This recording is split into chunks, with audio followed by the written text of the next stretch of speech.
እኛ ጋር እናቶች ሊቀጠሩ ሲመጡ ምንም አይነት ማሟላት ያለባቸው ክራይቴሪያ አይጠየቁም። እናትነት ብቻ በቂ ነው። ምክንያቱም ባልትና ሁሉም እናት በየቤቱ የሚያዘጋጀው ነገር ስለሆነ አዲስ ነገር ስለሌለው እናት ነኝ ብላ የመጣች እናት ሁሉ እኛ ቤት የስራ ቦታ ክፍት ነው።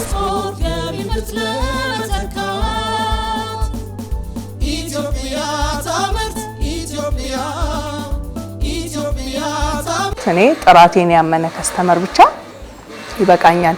ከስተመሮቼን ግን ለማሳመን በነፃም ሳምፕል እየሰጠን እንደገና እየሄደን ተመቻች ወይ ብትወስዱም ባትወስዱም አስተያየት እንፈልጋለን እያለን ቤት ለቤት እየዞርን ሆቴሎች ጋር እየዞርን በዚህ መልኩ ነው እንግዲህ ከስተመሮቻችንን እንደ ቤተሰብ አድርገን ነው ይዘን ያለ ነው። ለአምራች ኢንዱስትሪ ለምርታማነት መሻሻል ባልትና ሲባል ዛሬ ስራውን ጀምረክ የዛሬ 3 ወርና 4 ወር ገንዘብ አገኛለሁ ብለህ ካሰብክ በጣም ተሳስተሃል። በጣም ብዙ ልፋት ግን ቶሎ ገንዘብ የማይገኝበት ሴክተር ቢኖር እኔ ባየሁት ሁኔታ ይሄ ትልቁ ቻሌንጅ ነው። ከክልል እስከ ፌደራል ለነቃችን ኢንዱስትሪ ዛሬ መሰረት አንድ ሰው መጥቶ ሽሮ ወይ በርበሬ ሲገዛክ አምኖህ ነው እሱ ገንዘብ ሰጠ። አንተስ በቃልህ ታምነህ ጤናማ የሆነ ነገር ሰጥተዋል ወይ? ግብርና መር ወደ ብዝሃ ዘርፍ ለመሸጋገር ኢትዮጵያ ዘጋ ብዙ ሀገር እኔ እንደ አገር ማስፋፋትን ሳስብ ሽሮና በርበሬ እየፈጩ ለህብረተሰቡ ማቅረብ ሳይሆን ሪሰርች ሴንተር ነው እንዲኖረኝ የምፈልገው። የኢንዱስትሪው ካስማነ የግሉ ዘርፍ ባለ ሀብቱ በተኪ ምርቶች ምርትና ድርጅቱን ባሰፋው ሜቢ 3000 4000 ሊበቃኝ ይችላል። ግን ላይብራሪ ያለው ለተማሪዎቹ ዶርም ያለው ላብራቶሪ ያለው የቅመማ ቅመም ሪሰርች መስሪያ ጣቢያ ጎን ለጎን አብሬ መገንባት ነው የምፈልገው። ከፍተኛ ኢንዱስትሪ ለመደጋገፍ ለምርታማነት የዘርፉ እድገት መሪ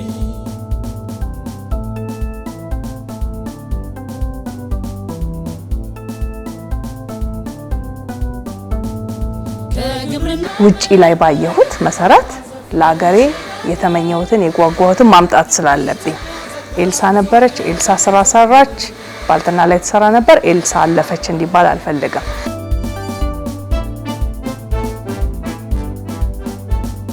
በአገር በቀል ኢኮኖሚያዊ ሽግግር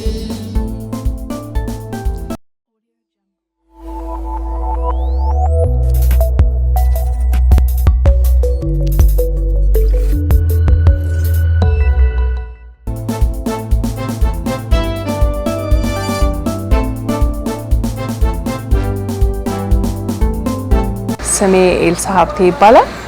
የፋሲካ ቅመማ ቅመም መስራችና ባለድርሻ ነኝ። ፒኤልሲ ነው። 5 ወንድምና እህታማቾች ሆነን ያቋቋምነው። ከ5ታችን ውስጥ 3ታችን ሴቶች ነን፣ 2 ወንዶች ናቸው። ካፒታል ስንጀምር በ50,000 ካፒታል ያው በሚያዘው መስፈርቱ ነው የጀመርነው። በ2006 ዓመተ ምህረት ነው። ኦልሞስት 10 አመት 12 አመታችን አካባቢ እየመጣ ነው። ያ ካምፓኒ ነው እንግዲህ በ3 ሰውና በ4 ሰው የተጀመረ ካምፓኒ ዛሬ እስከ 108 ሰራተኞችን አቅፎ በስሩ ይሰራል። ከነዛ ውስጥ ደግሞ ከ80% በላይ የሚሆኑት ሴቶችና እናቶች ናቸው።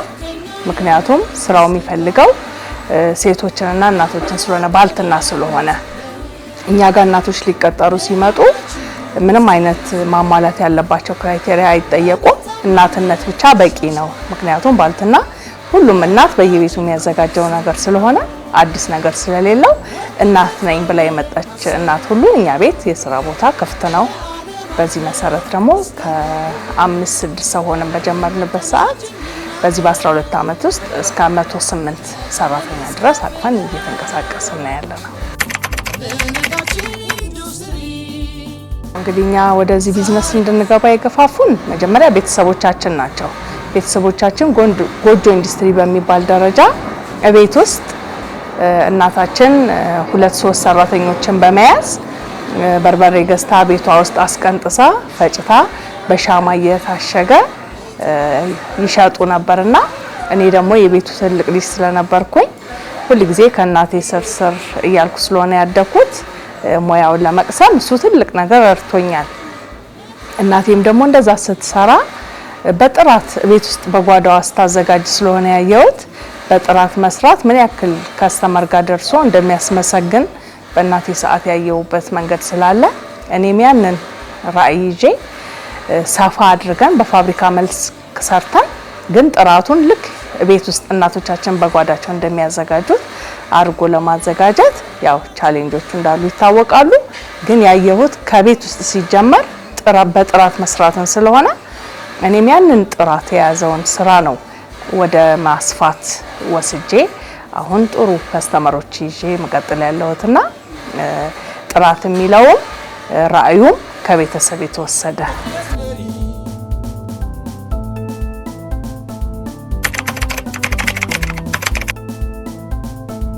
እንግዲህ አሁን መጀመሪያ ፒኤልሲ ብለክ ስትጀምር የሆነች ሳንቲሞች አዋጥተህ ነውና 50 ሺህ ብር የሚሆን በአካውንት አሳየን። ከዛ በኋላ ግን ከሱ ተጨማሪ መፍጫ ንግዛ መቁያ ንግዛ ምናምን ሲባል አንድ 300 ሺህ 400 ሺህ አውጥተን ይሆናል። አሁን በዚህ በ12 አመት ውስጥ ግን ኦልሞስት ጠቅላላ ንብረታችን ወደ 96 ሚሊዮን ይገመታል።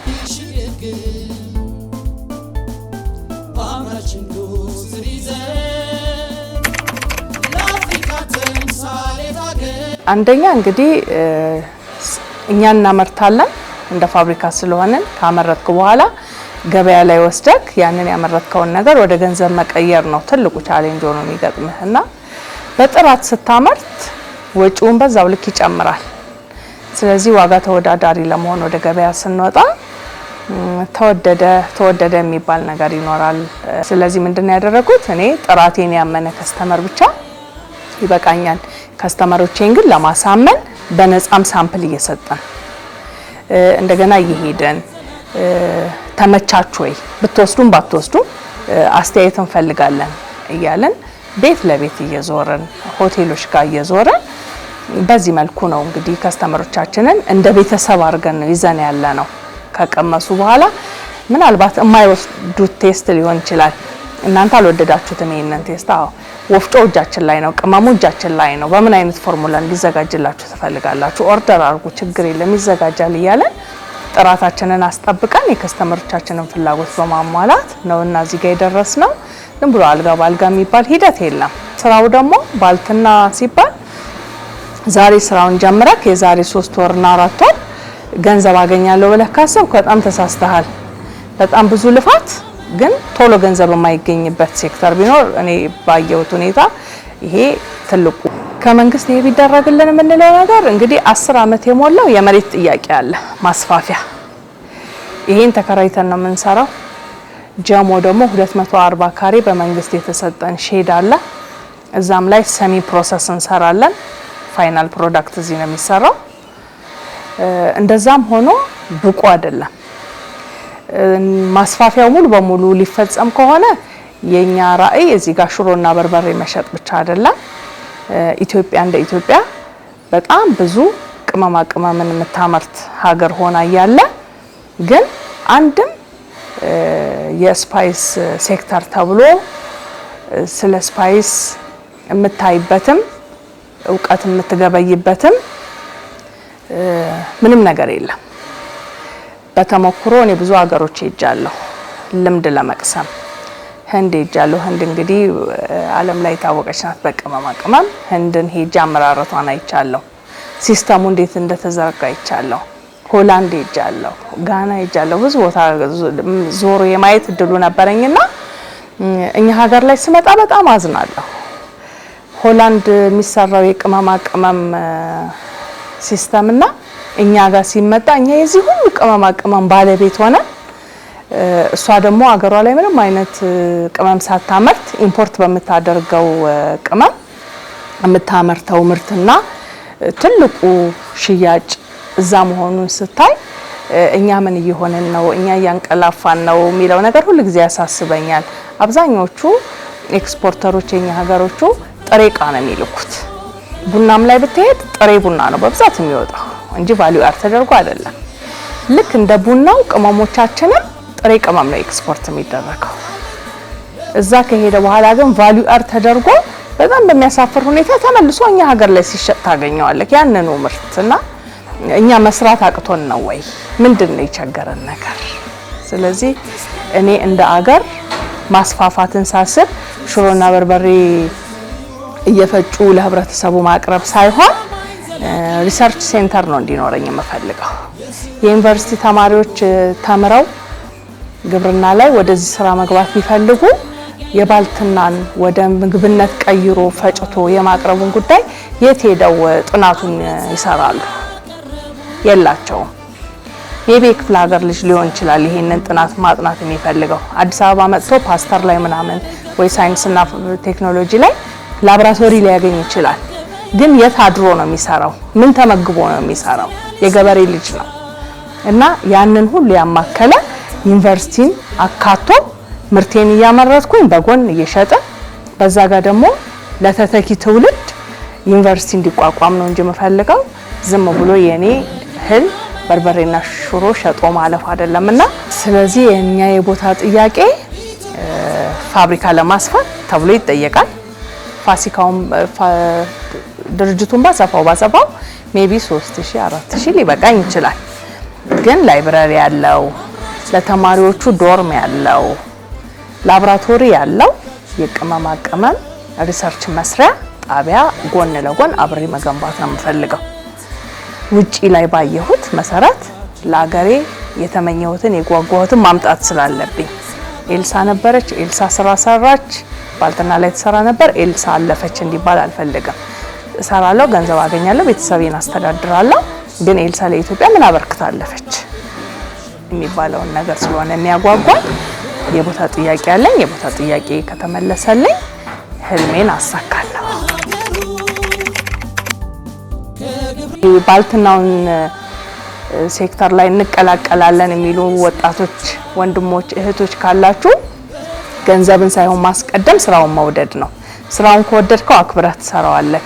ይሄ ደግሞ ኃላፊነት የሚወሰድ ነገር ነው። አንድ ሰው መጥቶ ሽሮ ወይ በርበሬ ሲገዛክ አምኖህ ነው እሱ ገንዘብ ሰጠህ፣ አንተስ በቃልህ ታምነህ ጤናማ የሆነ ነገር ሰጥተዋል ወይ የሚለው ነገርና ካልወደድከው ግን እንደዛ ተጠንቅቀህ ልትሰራው ስለማትችል ካንተም አልፎ ሄዶ ገንዘቡን ለከፈለው ሰውዬ የጤና ችግር እክልም ልትሆን ስለምትችል ስራውን ወደውትና አፍቅረውት ቢሰሩት እነሱ ሰክሰስፉል ይሆናሉ፣ በከስተመሮቻቸውም ዘንድ ተአማኒነትን ያተርፋሉና እንደዚህ ይፈልጋል ሴክተሩ። የማምረት አቅማችን ይደግ በታታሪ ስራ ባህል የሀገር ፍቅሩ ጎልብቶ የገዛ ሀገሩ ምርቶች ፈቅዶና ቅድሚያ ሸምቶ ገቢ ምርቶችን ተክተን